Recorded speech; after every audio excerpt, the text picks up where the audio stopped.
나는 부활이고 나는 생명이다. 예수님께서 나사로의 무덤으로 가는 길목에서 하신 아주 유명한 말씀입니다. 내가 부활이고 내가 생명이다. 그 헬라어 문장에 보면은 에고 에이미 헤 아나스타시스 또 카이헤 조에라고 되어 있는데요. I am the resurrection and the life. 내가 I am 부활이고 내가 생명이다. 여기 부활과 생명. 그런데 주님은 순서상 부활을 먼저 언급하셨죠. 내가 부활이고 생명이다. 이렇게 부활을 먼저 언급하신 것은 나사로의 부활을 앞두고 있고 또 예수께서도 이제 죽으신 후에 부활하실 것이기 때문에 부활을 먼저 이렇게 언급을 하신 것입니다. 또 부활은 생명이 전제되죠. 생명 없는 부활은 없습니다. 우리가 부활을 기대하는 것은 우리가 생명체이기 때문이죠. 생명이라는 것이 무엇인가? 생명은 어디서 왔을까? 생명은 우연히 발생한 것일까? 흔히 말하는 것처럼 무생물에서부터 진화해서 생물이 된 것일까? 생명은 어떤 목적이 있는 것일까? 아니면 목적 없이 그냥 나타난 것인가? 오늘 말씀에는 생명은 바로 하나님 자신입니다. 그 생명의 출처가 하나님이죠. 그래서 예수님께서도 내가 생명이다. 내가 부활이다. 이렇게 말씀하고 있습니다. 생명은 저절로 생겨난 게 아닙니다. 진화론자들에 의하면은 지구 역사 60억 년 가운데 마지막 한순간, 특히 인간에 대해서는 뭐 시간을 12시간으로 친다고 하면 12시간의 마지막 1분에 태어난 것이 인간이다. 그렇게 얘기를 합니다만은 그렇게 우연히 만들어진 것이 인간 생명이 아닙니다. 인간의 게놈이 이제 다 확인이 됐죠. 그래서 총 23쌍의 염색체가 있는데 그 반개, 쌍으로 되어 있어요. 그 반수, 23개의 반수 염색체에 이제 염기쌍이라고 하죠.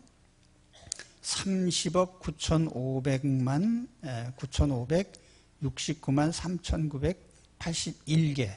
이게 이제 인간 게놈에 확인된 그 염기쌍의 숫자입니다. 근데 이 염기쌍을 구성하고 있는 기본 물질을 보면은 대개는 네 가지예요. 탄소와 질소와 수소와 산소의 화합물입니다. 그러니까 뭐 DNA 분석해 보면 결국 화학식으로 따지면 탄소, 질소, 또 수소, 산소의 화합물일 뿐이에요. 그럼 우리가 그러한 화합물을 순서적으로 배열하면 저절로 생명이 될까? 그 역은 성립하지 않습니다. 생명은 물질이 아니에요. 그 생명은 하나님께로부터 오는 것이고 하나님 자신이시고 하나님의 선물입니다. 우리 자연생태계에 존재하는 생명이라고 하는 것도 마찬가지예요. 생명체 그랬을 때 이 생명체, 이 우주과학자들이 제일 관심이 많은 게 생명의 존재죠. 그래서 어떤 행성을 발견했다. 지구와 비슷한 행성이 어디 없느냐. 그 굉장히 중요한 관심사예요. 먼 훗날 우주선을 타고 혹시 또 지구가 망하면 날아갈 데가 없을까. 기대하지 마십시오. 그건 성경에 그런 말씀이 없으니까. 그렇게 혹시 생각한다 할지라도 그것은 우리가 기대할 필요도 없고 소용도 없는 일이죠. 생명체의 특징이 있습니다.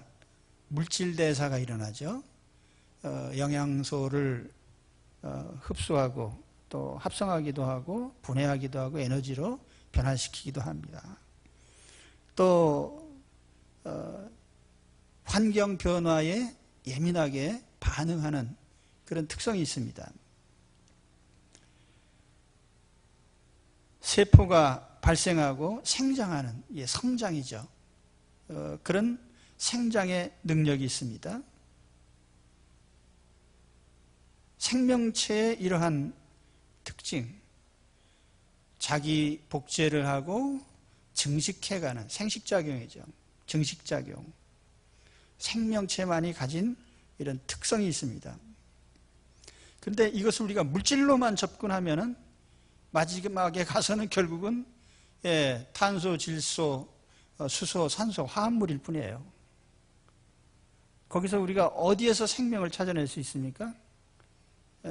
생명은 물질이 아니거든요.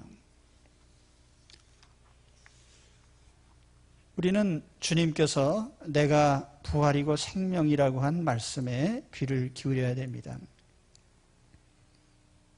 나사로의 시체 앞에서 마르다와 마리아와 제자들과 따라온 무리들에게 생명은 내가 생명이다. 하나님이 생명이야. 라는 점을 말씀하고 있습니다. 그런데 주님의 부활의 생명, 부활과 생명이라고 했는데 부활 생명은 두 가지 죽음을 극복하고 이기게 됩니다. 그래서 오늘 말씀의 핵심적인 두 가지는 뭐냐면 나를 믿는 자는 죽어도 산다라고 하는 말씀과 또 하나는 살아서 나를 믿는 자는 영원히 죽지 않는다고 한 이 두 구절이 중요합니다. 나를 믿는 자는 죽어도 산다 했을 때 이거는 육체적인 죽음에서부터 살아나는 것을 말합니다. 살아서 나를 믿는 자는 영원히 죽지 않는다라는 말씀은 영혼 구원, 영생에 대해서, 영혼의 영생에 대해서 하신 말씀이에요. 오늘 이 두 가지 구원을 말씀드리려고 합니다. 첫째로 주님이 언급하신 것은 육체의 죽음에서부터의 부활입니다.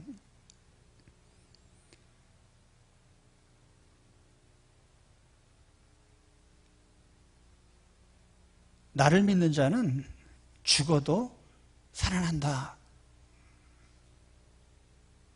육체적으로 죽을지라도 살아날 것이다. 라는 이런 말씀이죠. 이 부활신앙은 기독교 신앙에서 아주 핵심적인 요소입니다. 그래서 오늘도 우리가 예배 때에 사도신경 외우셨는데 사도신경 중에 중요한 부분이 뭐죠? 장사 지낸 지 사흘 만에 다시 살아나셨어요. 이 부활에 대한 신앙은 아주 우리 그리스도인에게는 중요한 신앙입니다. 이게 중요하다는 것은 이 부분이 가장 믿기 힘든 부분이라는 얘기예요. 사람들이 부활에 대해서 대부분이 믿지 않습니다. 오늘 새벽에도 말씀드렸지만 부활 목격한 여인들이 가서 제자들에게 얘기했을 때 그러냐 하고 믿은 사람이 하나도 없어요. 다 믿지 않고 의심하고 뭔 소리야? 예수님이 왜 살아나셨어? 살아나신 주님을 보면서도 저분이 전에 우리가 뵀던 그 주님인가? 또 딴 분인가? 부활을 안 믿는 거죠. 왜냐하면 인류 역사에서 죽었던 사람이 살아나는 경우는 없거든요. 무덤에서 살아난 경우 없어요. 가끔 해외 토픽에 보면 관 속에 들어갔던 사람이 관 속에 소리가 나가지고 뜯어보니까 살아났더라. 또 영안실에 있던 사람이 갑자기 무슨 소리가 나서 문을 열어보니까 도로 살아났다. 뭐 이런 얘기들이 있는데 그것은 사망에 대한 잘못된 진단이죠. 뭐 그런 경우는 들어있지만은 무덤 속에 들어가서 썩은 냄새 나는 사람이 살아나는 경우가 없어요. 부활은 참 믿기 힘듭니다. 자, 오늘 우리는 요한복음 11장을 통해서 죽은 자가 살아나는 것을 믿는 것이 얼마나 힘든 일인가, 그런 과정을 볼 수가 있어요. 예수님께서 나사로의 집에 오셔서 나사로의 무덤까지 가는 동안에 이제 마르다와 마리아와 제자들과 군중들과 나눈 그 대화의 내용을 보면, 사람들이 생각하는 죽음이라는 게 뭔가, 예수님과 이 사람들 사이에 죽음에 대한 인식의 차이, 또 부활이라고 하는 걸 믿지 못하는 사람들의 그 모습을 아주 선명하게 볼 수가 있습니다. 먼저 죽음에 대한 인식의 차이죠. 오늘 말씀이 이제 11장 1절에서 시작이 되는데, 나사로가 병들었다는 소식을 주님이 들으셨습니다. 그 병세가 상당히 심각한 병이었어요. 왜냐하면 며칠 만에 나사로가 죽었기 때문에 그 병은 급성질환이고 굉장히 심각한 상태에 있었다, 이렇게 짐작할 수 있습니다. 사경을 헤매는, 그런데 예수님께서 상당히 한가하게 대응을 하십니다. 예수께서 들으시고 이르시되 이 병은 죽을 병이 아니라 하나님의 영광을 위하며 하나님의 아들이 이로 말미암아 영광을 받게 하려 함이라. 그리고 다음 절에 보면은 예수께서 본래 마르다와 그 동생과 나사로를 사랑하시더니 나사로가 병들었다함을 들으시고 그 계시던 곳에 이틀을 더 유하시고, 그렇게 사랑하는 사람이면 병들었다고 하면 후닥닥 달려가야지 이틀이나 더 한가하게 머무시다 또 가셨단 말이에요. 그 바람에 나사로가 죽었거든요. 분명히 그 병 때문에 나사로가 죽었는데 예수님은 죽을 병이 아니야, 이렇게 말씀하십니다. 또 하나님의 영광을 위한 병이고 이 병 때문에 하나님의 아들이 영광을 받으실 거야. 이런 장면들이 우리가 쉽게 이해하지 못한 장면들이죠. 그 다음 장면으로 가서도 그렇습니다. 11절에 보면 예수님께서 야, 우리 나사로를 깨우러 가자. 깨우러 가자고요. 그러니까 제자들이 비웃습니다. 깨우러 가면 오죽 좋겠습니까? 이 말은 뭐예요? 죽은 사람을 깨우러 간다고 하니까 말이나 된 얘기예요. 차라리 잠들었다면 깨우면 되는데 죽었으니 이제는 대책이 없다. 도마가 뭐라고 합니까? 야, 우리 예수님과 함께 죽으러 가자. 그래도 신의는 있죠. 예수님과 함께 죽으러 가자는 말이 뭐예요? 죽은 사람을 놓고 잠에서 깨운다고 하니 정신 나간 말이 아니에요. 그러니까 이 군중들한테 지금 뭐 하냐고, 시체 놓고 장난하냐고 하면서 아마 몰매 맞아 죽을 각오를 한 거예요. 도마가. 야, 우리 맞아 죽자. 죽음에 대한 인식의 차이예요. 예수님께서 뭐라고 하셨어요? 그래, 나도 죽은 걸 알고 있다. 그렇지만 그 죽음은 별것 아니다, 이 얘기거든요. 15절에 가서 보면 내가 거기 있지 아니한 것을 너희를 위하여 기뻐하노니 이는 너희로 믿게 하려 함이라. 그렇죠. 한번 가보자. 예수님의 목적은 이 죽음을 이해하지 못하는 사람들, 죽음의 장벽을 넘어서지 못하는 사람들에게 어떻게 하면 부활신앙을 심어줄 것인가.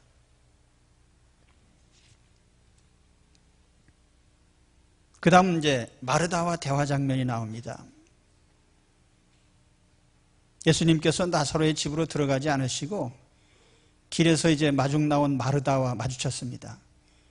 근데 마르다가 주님을 보자마자 너무너무 섭섭한 거예요. 그렇게 병들었다고 전가를 보냈는데 며칠 더 계신 바람에 오라비가 죽었단 말이에요. 그 나사로가 이 마르다가 뭐라고 합니까? 주께서 여기 계셨더라면 내 오라버니가 죽지 아니하겠나이다. 주님이 조금만 일찍 오셨으면 우리 오라비가 안 죽었을 텐데. 다른 말로 하면 죽었으니 별 수 없지 않냐는 거예요. 예수님도 별 수 없단 말이에요. 예수님이 죽은 자를 살려내는 거기에 대한 어떤 기대도 못한 거예요. 그러면서 또 한마디 하죠. 그러나 나는 이제라도 주께서 무엇이든지 하나님께 구하시는 것을 하나님이 주실 줄 아나이다. 믿나이다 하지 않고 아나이다 그랬거든요. 그리고 무엇이든지라는 말도 상당히 어폐가 있는 말이에요. 마르다가 지금 우리 오라비가 죽었지만 주님께서 기도해 주시면 죽은 오라비는 살릴 수 없지만 뭔가 위로가 될 만한 뭐를 주님이 구해 주실 줄로 믿습니다. 그 얘기예요. 이게 신앙 고백이 아니에요.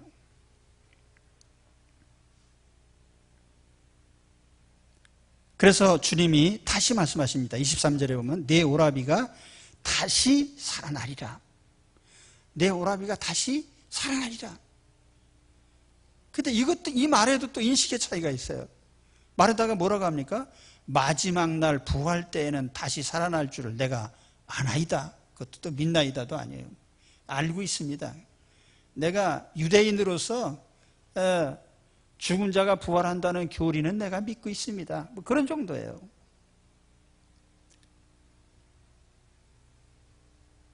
그래서 이제 여기에서 이어지는 말씀이 바로 오늘 읽은 25절, 26절의 말씀이죠. 나는 부활이요 생명이니 나를 믿는 자는 죽어도 살겠고, 그 누군가 종말에 살리는 게 아니고 바로 내가 지금 나사로를 살릴 수 있어. 왜냐하면 내가 살리는 당사자니까. 그걸 지금 주님이 말씀하는 거예요. 근데 마르다가 또 그래도 주님한테 한마디 하잖아요. 주여 그러하여다. 주는 그리스도시요 세상에 오시는 하나님의 아들이신 줄 내가 믿나이다. 마르다의 신앙이 조금씩 나아지는 것 같습니다. 그런데 예수님은 정말 그리스도시요 메시아시요 구원자시다. 내가 믿습니다. 주님은 하나님 아들이십니다. 내가 믿습니다. 그러나 어쩐지 완전하지 않은 것 같죠. 여기서 빠진 게 뭐죠? 그러나 내 오라비 나사로는 죽었습니다. 별 수 없습니다. 이 생각은 바뀌지 않은 거예요. 그 다음에 이제 자매인 마리아와의 만남이 또 이루어지고 있죠. 주님께서 길에 서신 채로 집에 가서 마리아 데려와라. 마리아가 나타납니다. 마리아가 32절에 보면 똑같은 얘기를 또 해요. 주께서 여기 계셨더라면 내 오라버니가 죽지 아니하였겠나이다. 그죠? 똑같은 거예요. 죽음이라고 하는 것은 넘어설 수 없는 장벽이기 때문에 예수님께서도 별 수 없습니다. 그런 생각이거든요. 무덤 앞에 다가왔을 때 거기 따라온 유대인들이 예수님을 조롱합니다. 37절에 보시면 맹인의 눈을 뜨게 한 이 사람이 그 사람은 죽지 않게 할 수 없었더냐. 이 말씀 속에도 무슨 생각이 담겨 있죠? 죽은 후에는 어쩔 수 없어. 죽은 것은 예수님 감당 못해. 그러니까 죽기 전에는 고칠 수 있었는데 죽었으니 별 수 없다고 하는 똑같은 생각이에요. 죽은 자가 살아난다고 하는 이 믿음은 너무너무 믿기 힘든 거예요. 예수님께서 돌을 옮겨놔라. 그랬더니 마르다가 걱정을 합니다. 주여, 죽은 지 사흘이 지나서 냄새가 납니다. 시신은요 죽고 나면 곧 부패해집니다. 그래서 냄새가 나요. 굉장한 냄새가 납니다. 저는 이 돌아가신 분들을 아주 많이 대했기 때문에 그런 상황을 잘 이해를 합니다. 그랬더니 40절에 주님이 뭐라고 하십니까? 내 말이 내가 믿으면 하나님의 영광을 보리라 하지 아니하였느냐? 왜 믿지 못하지? 내가 생명이고 내가 부활이고 내가 살릴 텐데 왜 믿지 못하지? 그러면서 주님이 기도하십니다. 41절 42절에 보시면 아버지여 내 말을 들으신 것을 감사하나이다. 항상 내 말을 들으시는 줄을 내가 알았나이다. 그러나 이 말씀하옵는 것은 둘러선 무리를 위함이니 곧 아버지께서 나를 보내신 것을 그들로 믿게 하려 함이니이다. 중요한 핵심은 예수님을 믿는 것입니다. 부활의 주인공이시고 생명의 주인공임을 믿는 그 믿음을 갖게 하는 것이 목적이에요. 나사로를 괜히 한번 죽은 나사로를 살려서 뭔가 시범을 보이려는 게 아니고 그 전혀 죽은 자가 살아나는 걸 믿지 못하는 사람들에게 그 죽은 자의 부활을 믿게 해주시려는, 그리고 바로 그 살리는 분이 예수님이심을 믿게 하시려고 하는 뜻에서 살리신 겁니다. 이해가 되십니까? 나도 죽은 자가 살아나는 그런 믿음이 나는 참 갖기 힘들었어. 여러분 이제 믿으십니까? 요한복음 11장 나사로 부활 이야기에서 가장 중요한 질문이 한 가지 있죠. 오늘 26절 말씀 말미에 주님께서 내가 믿느냐 이렇게 물었습니다. 내가 믿느냐? 너 믿고 있어?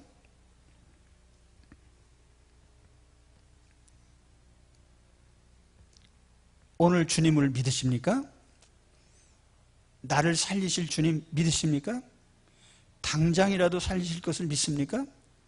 그렇죠. 우리 주님께서 바로 나를 살리실 분이에요. 그걸 우리는 믿고 있는 겁니다.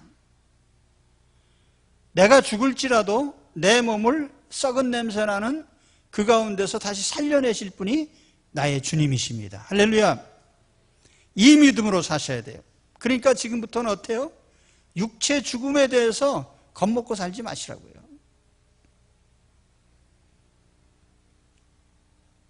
사람마다 죽는 거 굉장히 두려워해요.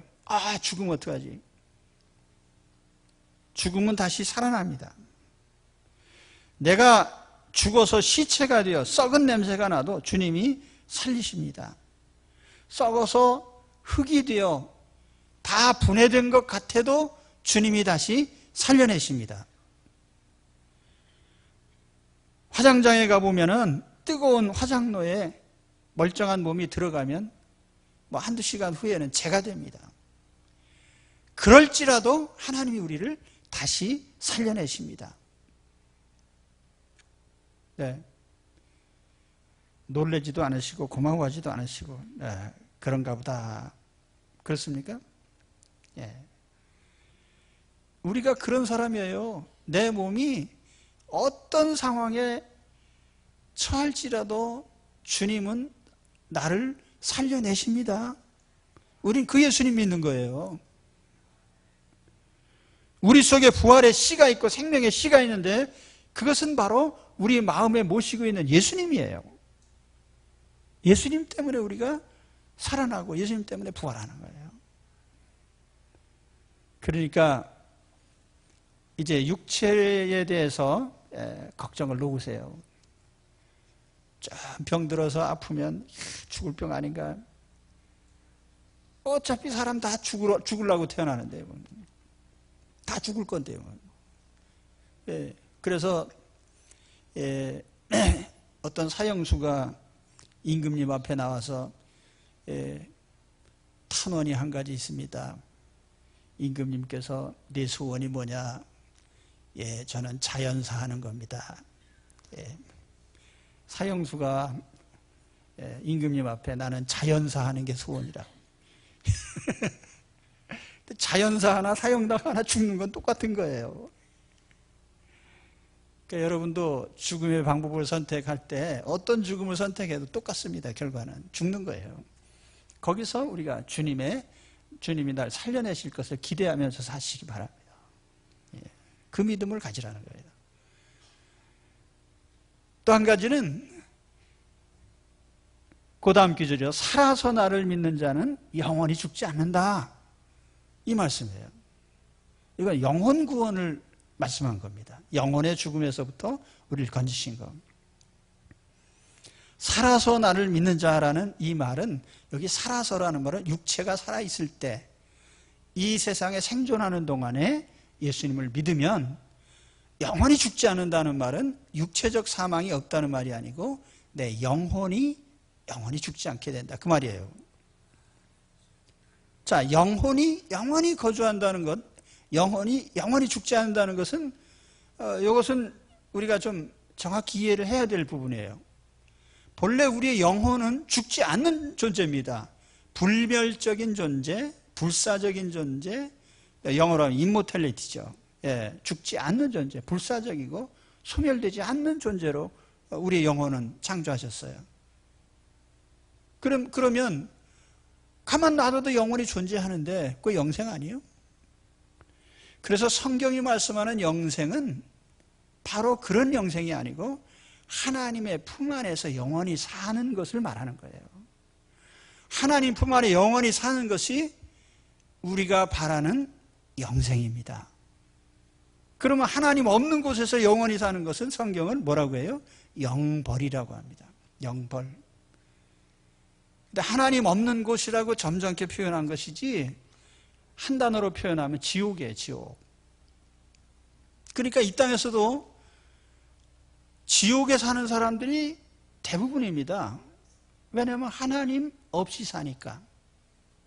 하나님과 관계가 끊어진 상황에서 살고 있으면 그게 곧 지옥의 삶인 거예요.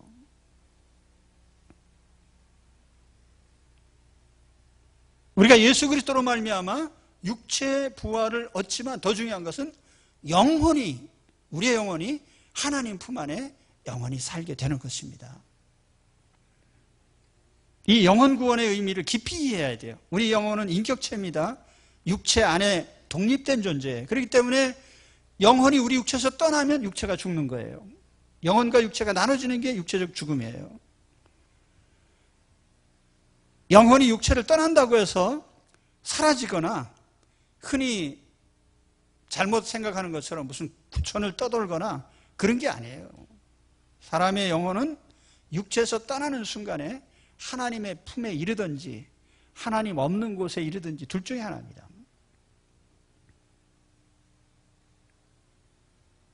그래서 이것이 이제 우리가 귀신론에 있어서 중요한 부분인데, 교리적으로 기독교 교회를 표방하면서도 잘못된 신앙 중에 하나가 뭐냐면 죽은 영혼이 귀신이 된다는 거예요. 죽은 영혼은 귀신이 아니에요.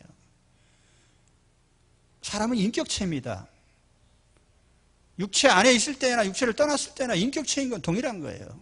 가령 예를 들어서 내가 김아무개, 박아무개 어떤 사람의 문중 사람이고 자녀들이 있다면 그 자기네 신분이 변하지 않는 거예요. 아버지는 아버지로서, 자식은 자식으로서 자기 신분, 인격은 그대로 있는 거예요.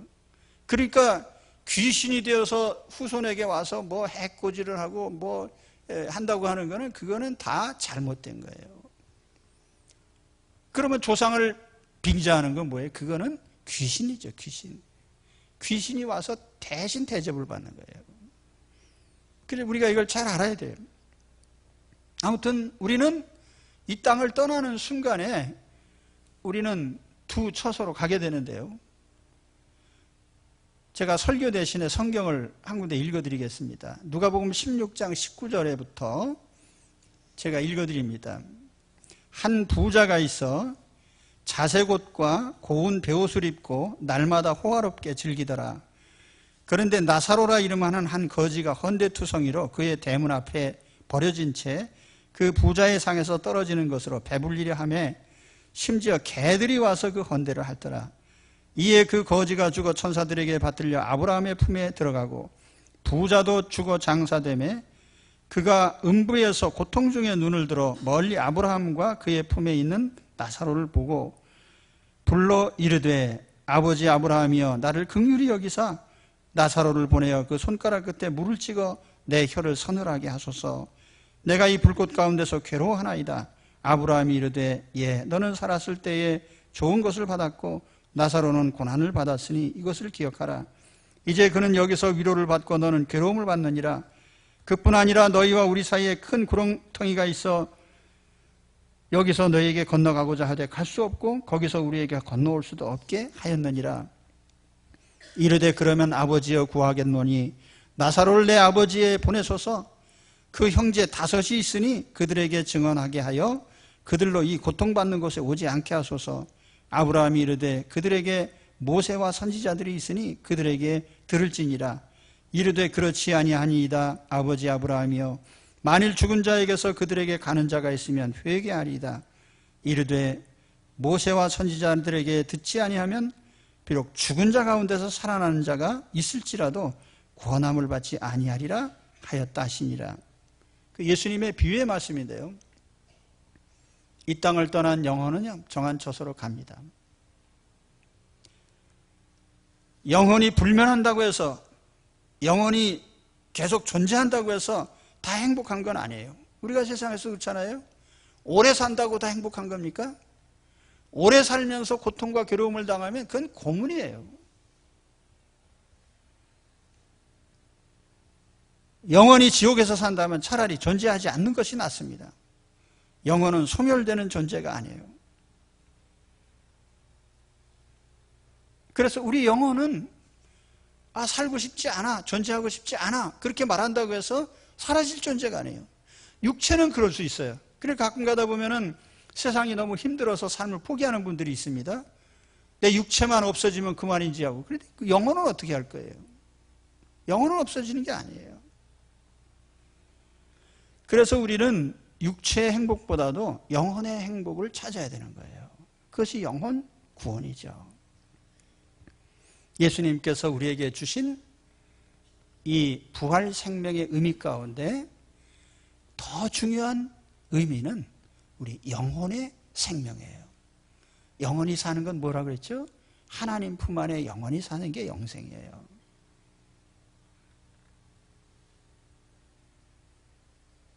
예수님께서 십자가에서 죽으신 것은 영벌 속에 있는 죄인들을 영생으로 인도하시기 위해서입니다. 예수님은 우리의 육체를 구원하시기 위해 무덤에서 부활하셨습니다. 그리고 우리의 영혼을 구원하시기 위해 십자가에 죽으셨습니다. 그렇기 때문에 오늘 우리가 예수 그리스도를 구주로 믿을 때에 우리의 육체가 부활을 예고한 것은 물론이고 우리의 영혼은 하나님 품 안에 영원히 거하게 될 것입니다. 자, 오늘 말씀에서 강조된 부분이 바로 믿음이에요. 믿음. 내가 믿느냐? 여기 믿는다고 하는 말이 있습니다. 살아서 나를 믿는 자, 나를 믿는 자라고 했을 때 여기 믿는다고 하는 이 단어가 피스튜온이라고 하는 현재형으로 되어 있습니다. 헬라어에서 동사의 현재형은 지속적인 행위의 의미가 있습니다. 계속 믿고 의지한다는 뜻입니다. 예수님을 영접한 순간부터 우리는 잠시도 쉬지 않고 항상 주님을 믿고 있습니다. 믿고 의지하고 있습니다. 이 사실이 중요한 거예요. 지금 마르다나 마리아나 도마나 제자들이나 이들에게 당장은 믿음이 약하고 믿음이 없어 보이지만 중요한 것은 그들이 지속적으로 주님을 믿고 의지한 것입니다. 그때 주께서 이들의 믿음을 통해서 이들을 부활의 능력을 주시고 또한 하나님 품 안에 사는 영생의 능력을 주셨습니다. 오늘 이 믿음을 갖게 되시기 바랍니다. 부활절인데 주님은 부활이시고 생명이시다. 그리고 우리가 주님을 믿을 때 바로 우리에게 육체 죽음에서의 부활의 구원, 그리고 영혼인 영적인 사망에서부터 우리 하나님 품 안에 영원히 사는 영혼 구원으로 이 두 가지 아주 소중한 구원을 우리에게 주십니다. 오늘 예수님을 통해서 바로 이 구원을 받으시기를 축원합니다.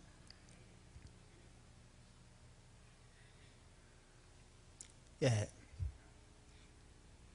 설교를 끝내야 되겠죠. 예, 하고 싶은 얘기는 많은데 이만 줄이겠습니다. 예, 기도하겠습니다.